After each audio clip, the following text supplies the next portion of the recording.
আসসালামু আলাইকুম viewers, welcome back to Tuki's kitchen. আজকে আমি আপনাদের ঝালমুড়ির মশলা তৈরি করে দেখাবো। এক্স্যাক্টলি সেই যে টেস্ট আমরা বাইরে থেকে কিনে খেয়ে থাকি। এখানে নিয়েছি আমি সরিষা, আগে থেকে পানিতে একটু ভিজিয়ে রাখতে হবে।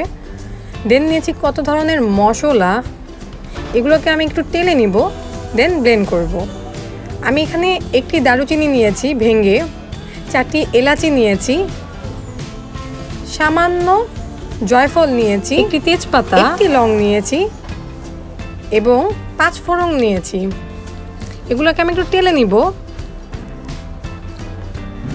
আমি 5 ফোড়ন নিয়েছি হাফ টিস্পুন এবং এগুলোকে ভালো মতো টেলে নিব। এটা ইনস্ট্যান্ট তৈরি করে আমরা সন্ধ্যায় ঝালমুড়ি খেতে পারি, সো আমি অতটুকুই করে দেখাবো। আমি এগুলোকে ব্লেন্ড করে নিচ্ছি টালার পরে। দেন আমি সরিষা যে ভিজিয়ে রেখেছিলাম সেটাও ব্লেন্ড করে নেব। আমার যতটুকু দরকার আমি অতটুকুই নিয়েছি। আমি এখানে 1 চা চামচের মতো সরিষা বাটা নিয়েছি, যেটাকে আমি বেটে নিলাম। এখন আমি এখানে পেঁয়াজ বেটে নিচ্ছি, 2টো মিডিয়াম সাইজের। এখন এখানে আমি একটু সরিষার তেল নিয়েছি, অ্যারাউন্ড 12 চা চামচের মতো। অবশ্যই সরিষার তেল নিতে হবে, নাহলে বাইরের সেই টেস্টটা আসবে না। এর মধ্যে আমি সেই পেঁয়াজ বাটা নিয়ে নিলাম, 2টো মিডিয়াম সাইজের। এগুলোকে একটু ভালো মতো কষিয়ে নিব।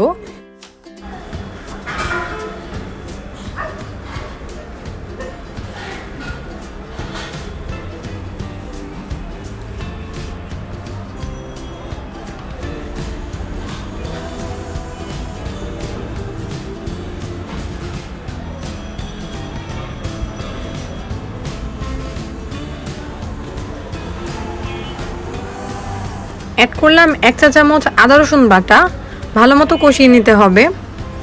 যখন যখন পানি লাগবে তখন তখন সেটা অ্যাড করা যাবে, কোনো সমস্যা নেই, কারণ তলা লাগানো যাবে না। এরপর অ্যাড করছি লাল মরিচের গুঁড়া হাফ টিস্পুন,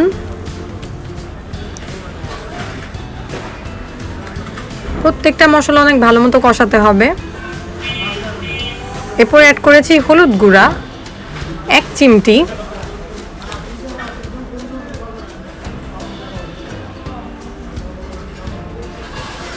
অ্যাড করছি ধনিয়া গুঁড়া 1 চা চামচ,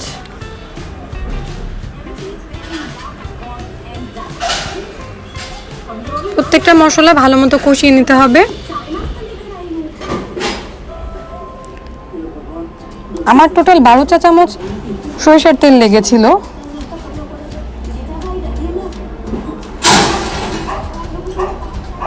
স্বাদ মতো লবণ অ্যাড করতে হবে।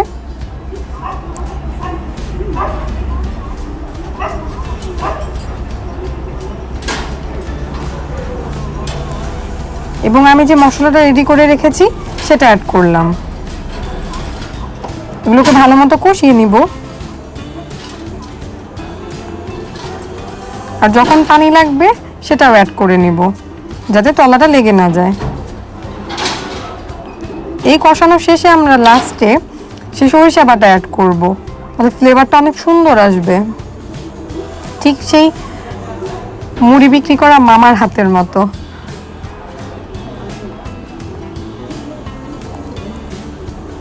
আমরা সকলে সেটা অনেক পছন্দ করে থাকি, সো খুব ঝটপট বাসায় এটা তৈরি করতে পারি। অবশেষে অ্যাড করব বিট লবণ হাফ টিস্পুনের মতো, এটা স্বাদ থেকে বাড়িয়ে দিবে। এভাবে কষিয়ে নিতে হবে ভালো মতো। আমার এটি কষাতে টোটাল 15 মিনিট লেগেছিল। যার যতটুকু মশলা সেটার উপর টাইমটা ডিপেন্ড করবে। যেহেতু আমি অল্প করে বানিয়েছি, সো আমার 15 থেকে 18 মিনিটই লেগেছিল, এর বেশি লাগে নাই। তার টোটাল কাজটাই হচ্ছে ভালো মতো কষানো। একটা সুন্দর স্মেল চলে আসছে। রেডি হয়ে গেল আমাদের ঝালমুড়ি সেই মশলা। এখন আমি মুড়ি মাখিয়ে দেখাচ্ছি আপনাদের।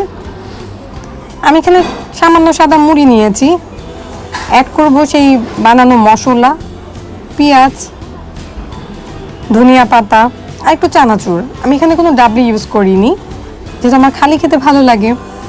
আপনারা ডাবলিও ইউজ করতে পারেন। আশা করছি রেসিপিটি সবার কাছে ভালো লাগবে, বাসায় ট্রাই করবেন।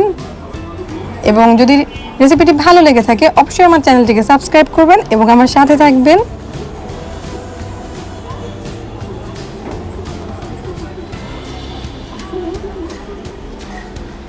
একটু চানাচুর অ্যাড করে নিচ্ছি।